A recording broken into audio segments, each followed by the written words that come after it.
मुनाफिक रिश्ते से आवारा कुत्ता बेहतर है, जो मुंह पर भौंकता है, पीठ पीछे नहीं। झूठ के दरख्तों पर एतबार की चिड़िया लौट कर नहीं आती।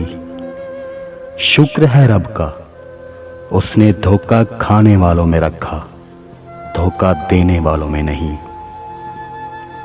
अपना गम हर किसी को मत बताएं, क्योंकि मरहम हर घर में हो ना हो, नमक हर घर में जरूर होता है। हम भी अजीब लोग हैं, सवाब की खातिर मरे हुए इंसान को कंधा जरूर देते हैं, मगर जिंदा इंसान का सहारा बनने से कतराते हैं। मैंने पूछा, बाबा जी हसद क्या है? कहने लगे, रब की तकसीम से इख्तलाफ रखना।